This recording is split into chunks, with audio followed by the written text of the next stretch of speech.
এই হচ্ছে টাইগার হিলের আসল সৌন্দর্য, যেটা দেখার জন্য মানুষ এত ভিড় করে টাইগার হিলে এসে। যদিও আজকে অনেক বেশি মেঘ ছিল, যেটা আপনারা অলরেডি দেখতে পাচ্ছেন যে মেঘে পুরো পাহাড়টা ঢেকে আছে, মনে হচ্ছে মেঘগুলো ধরা যাবে। এখন আছি হচ্ছে টাইগার হিলেরই একটা জায়গা যার নাম হচ্ছে সেঞ্চাল।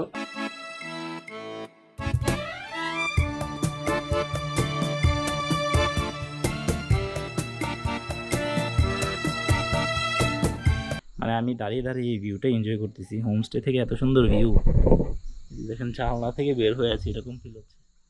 পাইন ট্রির সৌন্দর্য, ওয়াও অ্যামেজিং।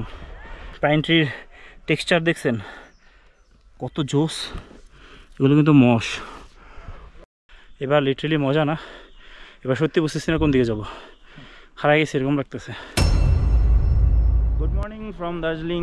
এটা আমাদের দার্জিলিংয়ের থার্ড ডে অ্যান্ড আজকে হচ্ছে আমরা দার্জিলিংয়ের এই যেখানে ছিলাম মেইন যে সেন্টার পয়েন্ট মেলের এই সাইড থেকে সরে অন্য একটা জায়গায় চলে যাব, সেটা হচ্ছে দাওয়াই পানি নামক একটা জায়গা।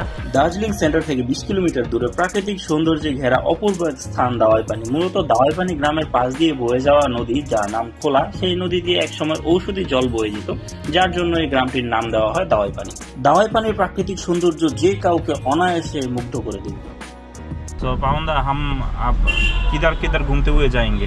अभी हम दार्जिलिंग से रवाना हो चुका है और अभी हम जाएंगे on the way sightseeing, जैसे कि आपका आज तो दबे पर ही जा रहे हैं हम लोग।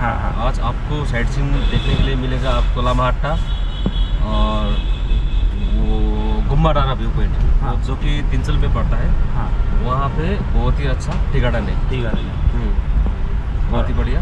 और क्या क्या है वहाँ पे? आपका गुम्बा डारा व्यू पॉइंट है, थोड़ा ऊपर में आपको घूमने के लिए बहुत ही अच्छा जगह है। वहाँ से जहाँ से आपको पूरा सिक्किम दिखाई देगा, नॉर्थ खुला पूरा। अगर मौसम खुला होता है तो नॉर्थ सिक्किम सब दिखाई देता है आपको, पेलिंग वगैरह। बहुत ही अच्छी जगह है। दवाई पानी में घूमने के लिए कौन सी जगह अच्छा है?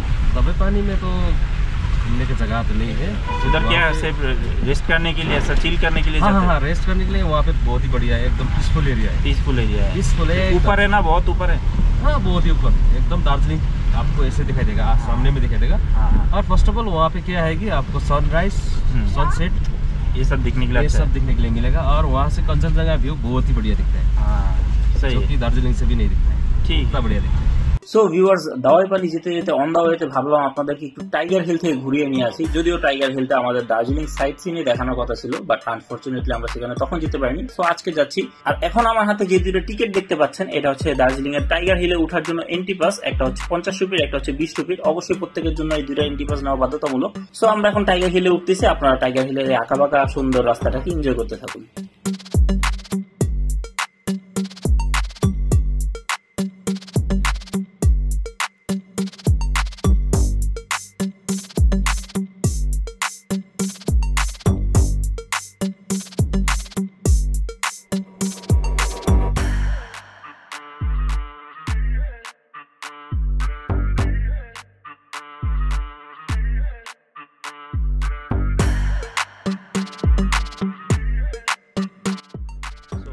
আমরা এখন টাইগার হিলের একদম টপে আছি, যেখান থেকে সানরাইজ এবং সানসেট দুইটাই দেখা যায়। তার সাথে সবচেয়ে ভালো জিনিস যেটা দেখা যায় সেটা হচ্ছে কাঞ্চনজঙ্ঘার ভিউ। এই যে এটার উপরে উঠতে হয়, এটার উপরে উঠে খুব ভোরে কাঞ্চনজঙ্ঘার অসাধারণ ভিউ দেখা যায়। বাট এখন যেহেতু অনেকটা মেঘ করে আছে, মেঘলা আকাশ, সো কাঞ্চনজঙ্ঘা আমরা আপনাদেরকে দেখাতে পারবো না, আমরা নিজেরাও দেখতে পারবো না।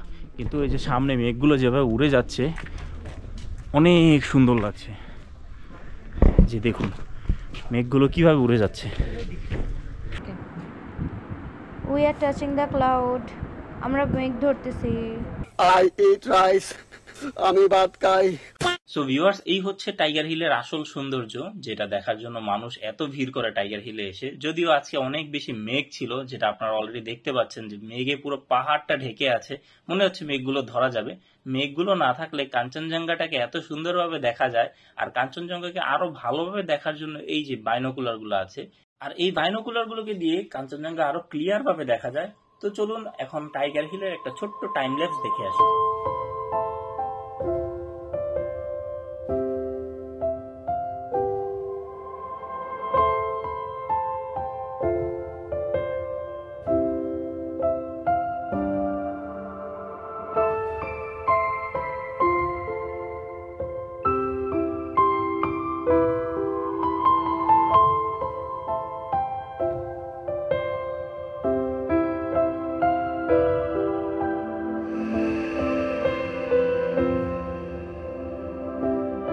কেমন লাগলো আপনাদের কাছে এই টাইগার হিল কমেন্ট করে অবশ্যই জানাবেন।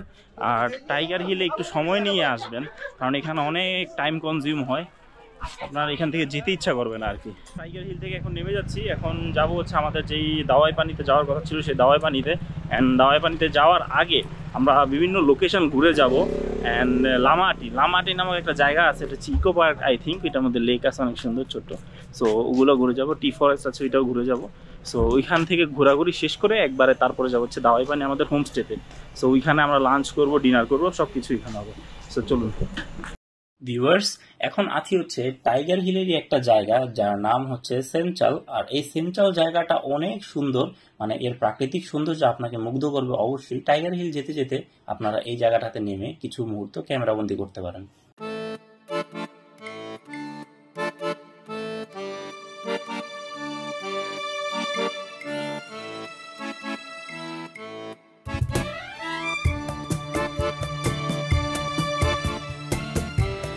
তো ভিউয়ার্স, দেখতে দেখতে পৌঁছে গেলাম লামাহাটা। আর এই লামাহাটা ইকো পার্কে ঢোকার জন্য অবশ্যই টিকিট প্রয়োজন, যার দাম হচ্ছে 20 রুপি করে। সো আমি আর আমার ছোট ভাইয়ের জন্য দুটো টিকিট নিয়ে নিলাম। প্রথমে এক নজরে লামাহাটা ইকো পার্ক বাইরে থেকে দেখার পর এমন মনে হয়েছিল যে এত সুন্দর, আর যখন হাইকিং এ যাই, সো ভিডিওতে আপনারা দেখতে পাবেন যে কি ভয়ানক অবস্থা আমাদের হয়েছিল। সো ভিউয়ার্স, আমাদের অনেকটা উপরে উঠতে হবে, কাইন্ড অফ বিশাল একটা চড়াই আর কি। আমার ওয়াইফ আর আমার আম্মা হচ্ছে গাড়িতেই বসে আছে, কারণ তাদের পক্ষে এটা সম্ভব না। এই যে সৌন্দর্য কাকে বলে, পাইন ট্রির সৌন্দর্য, wow amazing. So viewers, literally 30 মিনিটের পথ অতিক্রম করতে হবে যদি আমরা ওই লেকটাতে যেতে চাই। যাব আমরা, ইনশাল্লাহ যাব, বাট টায়ার্ড লাগতেছে, অনেকটা উপরে উঠে আসছি। নিচে দেখুন কতটা নিচে, আমি বারবার ব্রিথ করতেছি, বুড়ো হয়ে গেছে, আই থিঙ্ক বয়স্ক হয়ে গেছে। পাইন ট্রির টেক্সচার দেখছেন কত জোস, এগুলো কিন্তু মশ, বিশাল।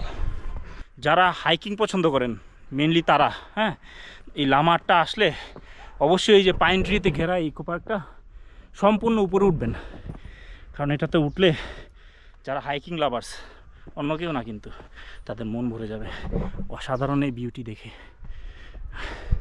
কিন্তু এটা যে কতটা খাড়া সেটা যে উঠবে সেই বুঝবে। এই যে দেখেন আমার ছোট ভাই নিচে পড়ে আছে, এতটা খাড়া এটা। আমরা এখন নিচ থেকে যতটুকু উঠে আসছি অতটুকু উপরে আরও ওঠা লাগবে। অলমোস্ট 15 মিনিটস হয়েছে। ভিডিওটা কেমন লাগতেছে কমেন্ট করে জানান, এখনই কমেন্ট করেন। আমার অবস্থা দেখে কেমন লাগতেছে সেটাও কমেন্ট করে জানান। একটা লাইক দিয়ে দিন ভাই, এত কষ্ট করে উঠতেছি, please give me a Thums up.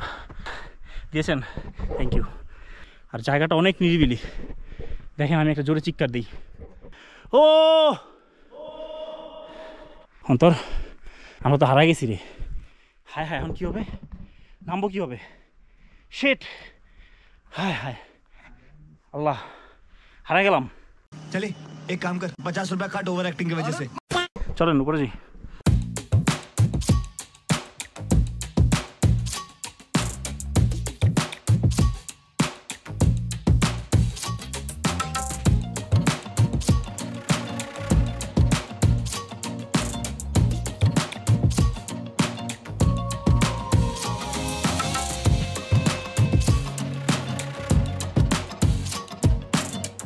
Viewers, এবার লিটারেলি মজা না, এবার সত্যি বুঝতেছি না কোন দিকে যাবো, হারাই গেছে এরকম লাগতেছে।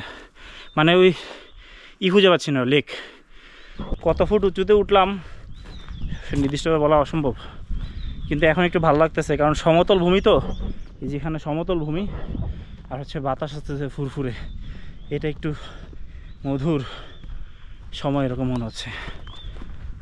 বাট খুব টায়ার্ড, পানির বোতল আনি নাই। আপনারা যারা উঠবেন এখানে এসে অবশ্যই 1 থেকে 1.5 লিটার পানির বোতল ক্যারি করবেন। এই যে আমি জানি কতবার একটা বস্তা ক্যারি করতেছি, বাট পানির বোতল ক্যারি করলাম না, আফসোস। এটার ভিতরে আমার ক্যামেরার সব কিছু। এদিক দিয়ে আসছি না অন্তর, মনে রাখিস, याद नहीं रखेगा तो हमको कोई याद नहीं रखेगा, जिंदगी के लिए हम खो जाएंगे इधर ही, कोई लेकर आवाज़ है। কি রে ভাই, লেকটা কি নিচের দিকে? এ আজব কাহিনী তো। হ্যাঁ, এখন এই রাস্তায় মন রাখবো কীভাবে? এদিক দিয়ে উপরে উঠে ওই দিক দিয়ে।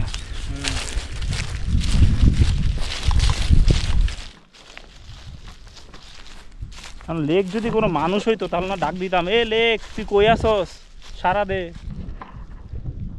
এ ভাই এখন হারা যাবো সত্যি। আচ্ছা, এখানে পানির বোতল আছে, দ্যাট মিনস এদিক দিয়ে হচ্ছে মানুষ গেছে, সো পানির বোতলটাও ফালাই গেছে, তার মানে এদিক দিয়ে লেকটা হবে আই গেস। পাতা টাতা পড়ে আছে, এখানে মানুষের কোনো চিহ্ন নাই। এত বড় বড় গাছ, এখন তো গাছগুলোরও ভূতের মতো লাগতেছে। ও লেক পাওয়া গেছে। ও ও গাইস, পাইছি।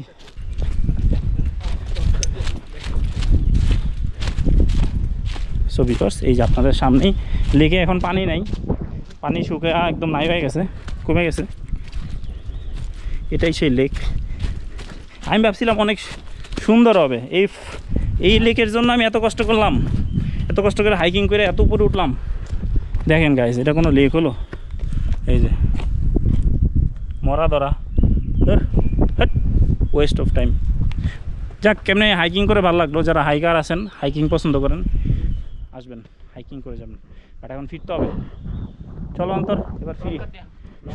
শর্টকাট খুঁজতে গেলে এখন আমরা শর্টকাট হয়ে যাব। চলো আমরা যেভাবে আসছি সেভাবে ব্যাক করি। সো ভিউয়ার্স, এখন গাড়িতে যাব। এটা হচ্ছে বে, এটা আপনাদের আর ফাও দেখায় লাভ নাই। সো গাড়িতে গিয়ে বসি, তারপর একবারে দেখাচ্ছি কোন জায়গায় আবার যাচ্ছি নতুন করে। মেবি টি ফরেস্ট সামথিং যাবো ওইখানে আর কি। দার্জিলিংয়ে 3 দিন হয়ে গেছে, এতটা কখনোই ঘামিনি আজকে।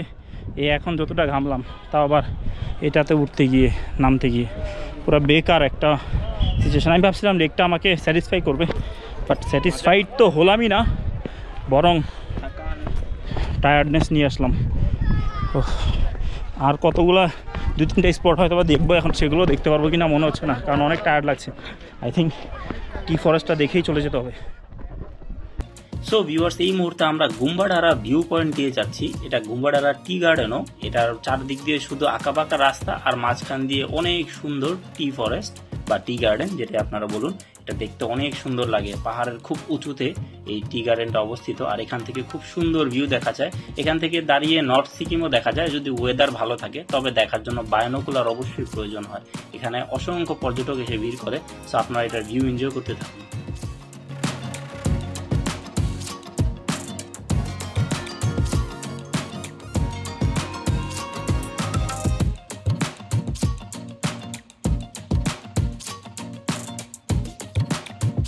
আর দেখতে দেখতে আমরা আমাদের দাওয়াই পানির সেই হোমস্টেতে এসে পৌঁছে গেছি। এই যে আমাদের সামনেই। আমরা ফার্স্টে ভেবেছিলাম যে এই যে ছোট্ট ঘরটা, এটাই আমাদের হোমস্টে, বাট না, এটা দিয়ে নিচে একটা ঢালু রাস্তা গেছে, ওই রাস্তা দিয়ে পাহাড়ের একদম ঢালে আমাদের হোমস্টেটা।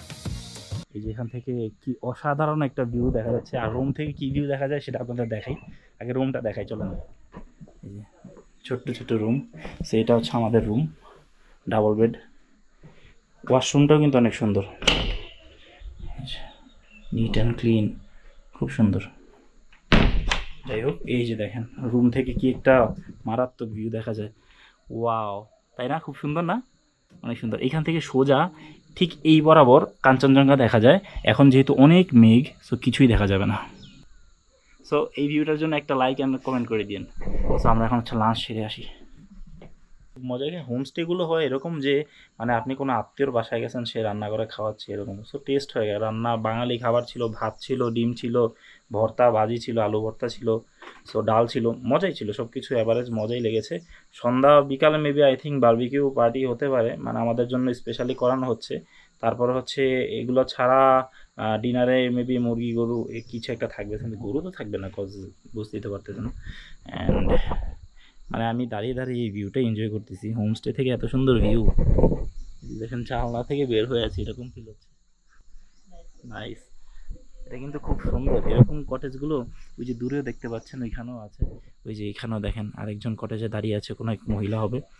সো মানে এত সুন্দর ভিউ কি বলবো। এখন হচ্ছে বাজে 3:30 4টা হবে, মানে ইন্ডিয়ান টাইমে 3:30 4টা বাজে, আর রোদ উঠেছে, অনেক ভালো রোদ। সো রোদের কারণে এই পাশে কুয়াশা না মেঘ কিছু বুঝতেছি না, কিচ্ছু দেখা যাচ্ছে না। কিন্তু যখন আমরা এসেছিলাম আপনাদেরকে একটা ভিউ দেখিয়েছিলাম, অনেক সুন্দর, তাই না? সো এখান থেকে ডেঞ্জারাস ভিউ দেখা যায়, যদিও মানে ফার্স্টে বুঝতে পারিনি, তবে এখানে অনেক সুন্দর ভিউ দেখা যায়। কালকে সকাল সকাল যদি ভোরবেলা যদি মেঘ না থাকে তাহলে হয়তো বা কাঞ্চনজঙ্ঘার ভিউ আপনাদেরকে এখান থেকেই দেখাতে পারবো। সো বিকালবেলা বের হবো, তখন আরও অনেক সুন্দর জিনিস দেখাবো, আশেপাশটা ঘুরে দেখাবো। সো ভিউয়ার্স, হোমস্টের বাইরে বসে আছি। বাহিরে মানে এত সুন্দর ওয়েদার ছিল আজকে, কি বলবো, রোদ ছিল, হ্যাঁ রোদটা একটু ছিল, বাট এখন বিকাল হয়ে গেছে তো, সো রোদটা পড়ে গেছে আর ঠান্ডা হওয়া শুরু হচ্ছে। আমি তো আগে হোমস্টেতে থেকেছি নেপাল গিয়ে, সো আমি জানি হোমস্টের কি মজা। সো এখানেও সেই একই ফিল হচ্ছে, আমি আপনাদের একটু দেখাই এখান থেকে যে কত সুন্দর ভিউ দেখতে পাবেন। আর হোমস্টেগুলো যে জবরদস্ত হোমস্টে, মানে আপনারা যদি দার্জিলিং আসেন আর একটা দিন হলেও যদি এইসব হোমস্টেতে স্টে না করেন, হ্যাঁ, তাহলে জীবনটা বৃথা হয়ে যাবে, দার্জিলিংয়ে আসাটা বৃথা হয়ে যাবে। কজ মানে কি বলবো, দাওয়াই পানি এরিয়াতে আসবেন অবশ্যই। আর দাওয়াই পানি আসলে হচ্ছে এই ধরনের এই যে হোমস্টেগুলো মানে সব জায়গায় পাবেন, ওই দূরেও আছে অনেক হোমস্টে আছে। সো এইখানে হোমস্টেতে থাকলে কি হয় জানেন না, সো এখানে হচ্ছে অর্গ্যানিক ফুড পাবেন, যেমন তাদের ক্ষেতের চাষ করা, এই যে ভুট্টা, ক্ষেতের চাষ করা শাক, আলু, পটল, মানে যা যা সবজি আছে সব ওদের নিজেদেরই। তারপর হচ্ছে ওরা ফার্মও করে, মুরগির ফার্ম, খাসির ফার্ম, ওই যে খাসি এটার ভিতরে। তো এগুলোই হচ্ছে তারা রান্না করে দেয় আর কি। আর অন্যান্য সময় ধরেন আপনারা কোনো বড় বড় রিসর্টে থাকলেন, হোটেলে থাকলেন, তখন সেখানে অনেক কস্টিং, অনেক অনেক প্রাইস নেয়। তারপরে সেখানে ভিড় থাকে অনেক বেশি, সব মানুষ ঠেলে ওইখানেই যেতে চায়, মানে কোনো প্রকারের কমফোর্ট নেই। আপনি যে একটা ফ্যামিলি নিয়ে কোয়ালিটি টাইম স্পেন্ড করবেন সেটার কোনো স্কোপই নেই। বাট এখানে আসলে এই ধরনের হোমস্টেতে থাকলে মানে কোয়ালিটি টাইম তো পাবেনই, সাথে পিস অফ মাইন্ড পাবেন, কারণ সামনে এত সুন্দর একটা ভিউ থাকবে, ঠান্ডা ঠান্ডা বাতাস, হাওয়া, মানে সব কিছু মিলিয়ে একটা সতেজতা কাজ করবে আপনার বডিতে, মনে, সব কিছুতে। এই যে একটা হোমস্টে, এটা আন্ডার কনস্ট্রাকশন, নিচের তলাটা হয়ে গেছে, উপরেরটা যখন হয়ে যাবে এটা যে কোনো বড় বড় রিসর্টকে অনায়াসে মাত দিয়ে দিবে, এত সুন্দর ভিউ পাওয়া যাবে এখান থেকে।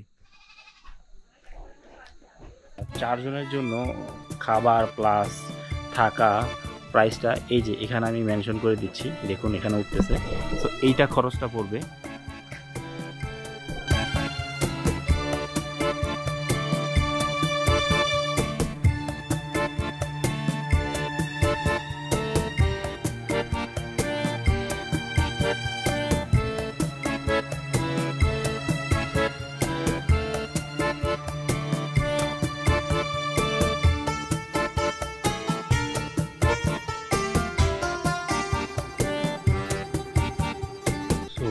এখন হচ্ছে রুমের ভিতরে পাকোড়া খেলাম আর এখন চা খাচ্ছি। দার্জিলিংয়ে যতগুলো চা খাইছি সেগুলো থেকে এটা বেস্ট চা। বারবিকিউ হচ্ছে গাইজ, এই যে